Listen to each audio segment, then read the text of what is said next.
കാസർഗോഡ് കോൺഗ്രസ് പ്രവർത്തകന്റെ വീട്ടുമതിലും കൃഷിയും CPIM പ്രവർത്തകർ നശിപ്പിച്ചുവെന്ന് പരാതി. സംഭവത്തിൽ CPIM ബ്രാഞ്ച് സെക്രട്ടറി ഉൾപ്പെടെ 10 പേർക്കെതിരെ പോലീസ് കേസെടുത്തു.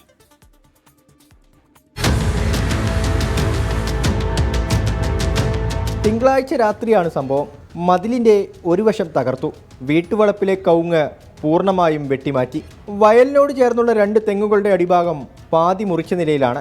കാറ്റ് വന്നാൽ നിലംപതിക്കുന്ന അവസ്ഥയിലാണ് തെങ്ങുകൾ. സംഭവത്തിന് പിന്നിൽ ബ്രാഞ്ച് സെക്രട്ടറി ഉൾപ്പെടെയുള്ള CPIM പ്രവർത്തകരാണെന്നാണ് ജയരാജന്റെ ആരോപണം. കുട്ടികൾ ഫുട്ബോൾ കളിക്കുന്നതിനിടെ കൃഷിയിടത്തിലേക്ക് പന്ത് വീഴുന്നത് പതിവായിരുന്നു. വീട്ടുമുറ്റത്തെയും വയലിലെയും കൃഷി നശിക്കുന്നതിനാൽ കുട്ടികളോട് മാറിക്കളിക്കാൻ ആവശ്യപ്പെട്ടിരുന്നു. മുൻപ് CPIM അനുഭാവിയായിരുന്ന ജയരാജൻ കോൺഗ്രസിൽ ചേർന്ന് പ്രവർത്തിച്ചതിലുള്ള വിരോധമാണ് ആക്രമണത്തിന് പിന്നിലെന്നാണ് ആരോപണം. കുട്ടികളാണ് ഞാൻ കുറച്ച് വഴക്ക് പറഞ്ഞ സത്യമാണ്.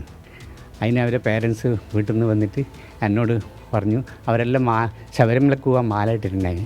10-ാം തീയതി അവർ വന്നിട്ട് പറഞ്ഞു, നമ്മൾ 12-ാം തീയതി മലക്കോയി വരുന്നുണ്ട്, വന്നിട്ട് ഇനി പകരം പൂട്ടും. ഞാൻ എന്നോട് പറഞ്ഞു, നമ്മൾ ഇങ്ങനെ ഭീഷണിപ്പെടുത്തുന്ന കൂട്ടത്തിൽ നമ്മൾ കണ്ടിട്ടു.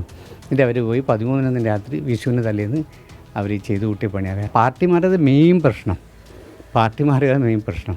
എന്നാൽ ആക്രമണത്തിൽ പങ്കില്ലെന്നും രാഷ്ട്രീയ വിരോധമാണ് കേസിന് പിന്നിലെന്നും CPIM ബ്രാഞ്ച് സെക്രട്ടറി പ്രിയേഷ്. ക്ലബിൻ്റെ വാർഷിക ആഘോഷം നടത്തുന്നതിന് വേണ്ടി നമ്മൾ ആ സ്ഥലം തിരഞ്ഞെടുക്കേണ്ടായി. ആ സ്ഥലത്തിൻ്റെ ഉടമസ്ഥന്മാരോട് ചോദിക്കുകയും ആ സ്ഥലം തിരഞ്ഞെടുത്ത് ആ പരിപാടി നടത്താൻ വേണ്ടി തീരുമാനിക്കുമ്പോൾ ഇദ്ദേഹം ഒരു കത്ത് തന്നു ബ്രാഞ്ച് സെക്രട്ടറി എന്ന നിലയിൽ. ആ സ്ഥലത്ത് അതെനിക്കും കൂടി അവകാശപ്പെട്ട സ്ഥലമാണ്, അവിടെ പരിപാടി നടത്താൻ വേണ്ടി പാടില്ല എന്നുള്ള രീതിയിൽ. എന്നാൽ നമ്മൾ ആ സ്ഥലത്ത് തന്നെ പരിപാടി നടത്തി. ഇപ്പോൾ നമ്മുടെ വാർഷികാഘോഷം ഇപ്പോൾ നടത്താൻ വേണ്ടി പോവുകയാണ്.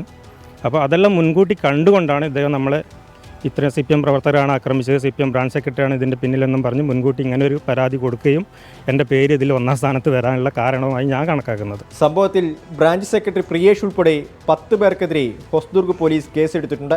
24 കാസർഗോഡ്.